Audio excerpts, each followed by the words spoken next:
Yuzarsif yang akan menahan Benyamin di Mesir, segera mempunyai ide agar para saudaranya tidak mencurigainya.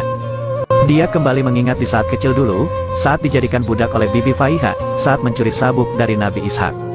Hal itu menjadi idenya untuk menahan Benyamin di Mesir.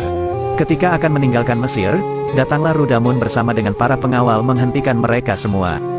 Rudamun mengatakan, jika telah terjadi pencurian di istana bendahara, dan dia menuduh salah satu orang dari Kan'anlah pelakunya. Rudamun menyuruh sang pencuri untuk mengakuinya sekarang, agar masalah ini cepat terselesaikan. Mereka pun menyangkal, jika mereka datang hanya untuk membeli gandum, tidak untuk mencuri. Rudamun lalu menanyakan, jika memang dia menemukan barang curiannya pada mereka, apa hukuman yang layak untuk si pencuri? Rudamun juga menyarankan, jika dia akan memakai hukum yang berlaku di masyarakat Kan'an, yaitu barang siapa yang mencuri barang milik seseorang, maka seseorang itu berhak memperbudaknya selama 4 tahun. Setelah mendengar hukuman itu, Rudamun pun langsung mengecek barang bawaan mereka satu persatu. Ketika sedang diperiksa, penjaga menemukan piala milik Yuzarsif ada di gandum milik Benyamin. Hal itu membuat semua orang Kan'an terkejut.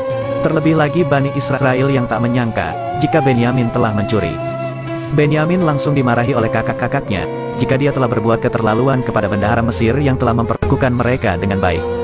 Tak lama datanglah Yuzarsif, dan menanyakan apakah ini balasan dari kebaikannya kepada mereka semua. Yahuda langsung mengatakan, jika tidak aneh jika Benyamin mencuri, sebab kakaknya juga dulu adalah seorang pencuri sabuk dari kakek mereka saat kecil.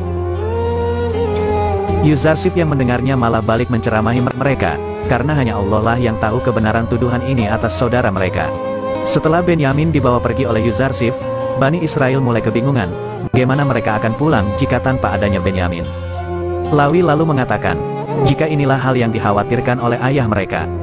Lawi lalu juga sempat marah kepada Yahuda, karena telah mengatakan hal-hal yang tidak-tidak tentang tuduhannya terhadap Yusuf, yang dulu mencuri sabuk dari kakek mereka Nabi Ishak. Lawi sebenarnya tahu jika Bibi Faiha lah yang memakaikan sabuk itu kepada Yusuf.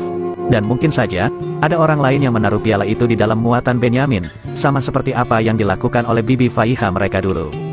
Lawi terus memarahi saudara-saudaranya, karena sekelompok anak Nabi telah menuduh saudara mereka mencuri, dan tidak mau bertobat sampai saat ini. Dia lalu mengajak Bani Israel, untuk menghadap kepada Yuzarsif, untuk membawa pulang Benyamin dengan cara apapun. Ketika mereka sampai di istana, Malik dan Mimi Sabu tetap menjalankan rekayasa itu. Seolah-olah kejadian ini memang terjadi, yang membuat Bani Israel percaya, jika memang Benyamin adalah seorang pencuri. Ketika mereka bertemu dengan Yuzarsif, dia mengatakan bahwa Benyamin akan dijadikan budak olehnya sesuai tradisi dari Kan'an. Lawi lalu mengatakan, jika Yuzarsif sudah banyak mempunyai budak, kenapa harus menjadikan Benyamin sebagai budak? Yuzarsif lalu mengungkapkan, jika dia sebenarnya tidak membutuhkan seorang budak, yang dia butuhkan adalah penyesalan orang yang telah berbuat salah, agar orang itu tidak mengulangi kesalahannya lagi. Karena Benyamin belum mengakui kesalahannya, maka dia harus dihukum terlebih dahulu. Yahuda lalu mengungkapkan, jika Benyamin harus bertobat saja, maka masalah akan selesai. Akan tetapi Yuzarsif malah balik mengatakan, jika bertobat tidak akan semudah itu. Karena dia mengenal sekelompok orang yang bersalah, akan tetapi mereka belum bertaubat sampai sekarang. Perkataan itu sontak menyinggung Bani Israel yang juga merasa, bahwa mereka juga belum bertobat sampai saat ini. Mereka pun lalu keluar dari istana sambil merasa kebingungan. Bagaimana mereka akan pulang ke Kan'an tanpa adanya Benyamin? Di sini Lawi mulai sadar, dan jika seharusnya dari dulu mereka semua sudah bertobat saat menzolimi Yusuf. Dan sekarang ditambah lagi mereka kehilangan Benyamin, yang membuatnya merasa bahwa Bani Israel adalah sekelompok orang yang sangat buruk. Lawi juga yang merasa bertanggung jawab atas tidak pulangnya Benyamin. Lawi memutuskan untuk menetap di Mesir, sampai dia membawa pulang Benyamin ke Kan'an. Pada akhirnya Bani Israel dan para warga kembali menuju ke Kan'an, sementara Lawi akan menunggu di sekitar lumbung gandum, agar bisa ditemukan saat mereka semua kembali ke Mesir. Sementara itu, Asenat kembali menemui Zulaikha, dan menyampaikan niatnya agar mau untuk bertemu Yuzarsif yang sudah menunggunya. Asenat juga mengatakan, jika Yuzarsif melakukan itu semua karena mendapatkan perintah dari Allah untuk menikahi Zulaikha, sebelum wajahnya rupawan, dan matanya pulih. Yuzarsif tak akan melakukan sesuatu, tanpa adanya perintah dari Allah.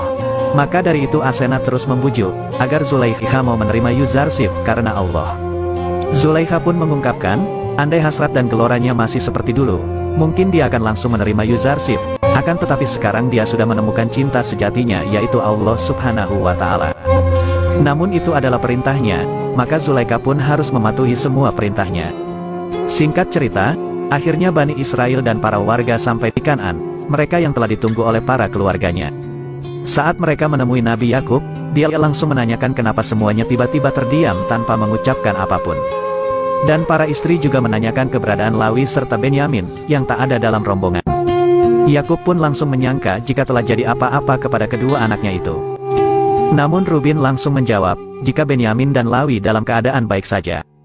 Hanya saja, ada kejadian yang tidak mereka sangka, yaitu Benyamin mencuri piala dari bandara Mesir, lalu dijadikan budak olehnya selama 4 tahun di Mesir. Sementara Lawi, malu untuk pulang karena dia bertanggung jawab atas Benyamin, dan tak akan pulang ke Kan'an tanpanya. Yakun pun langsung menyangkal perkataan anak-anaknya itu, jika Benyamin telah mencuri.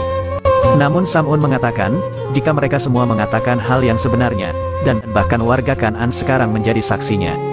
Warga Kan'an langsung mengatakan, bahwa awalnya mereka tidak percaya jika Benyamin telah mencuri barang berharga milik negara Mesir, namun semua itu memang benar adanya. Yakub pun kembali bersedih, karena sekarang dia berpisah dari anaknya lagi. Bahkan setelah Yusuf, sekarang giliran Lawi dan Benyamin. Keesokan harinya, saat sedang mengantarkan makanan, istri Yahuda dikejutkan dengan perubahan mata Yakub yang menjadi putih karena terus menangis. Bani Israel pun segera datang dan menyuruh agar Yakub tidak terus-terusan untuk menangis. Akan tetapi Yakub langsung mengusir mereka semua, dan Yakub akan menyendiri meratapi kesedihannya ketika ia terus menangis. Ketika Yakub sedang meratapi nasibnya, datanglah Jibril, dan langsung mengatakan, siapa yang menciptakan Yusuf dan membesarkannya? Jibril lantas mempertanyakan, kenapa Yakub terus bersedih kehilangan satu anak, padahal dia memiliki 11 anak lainnya.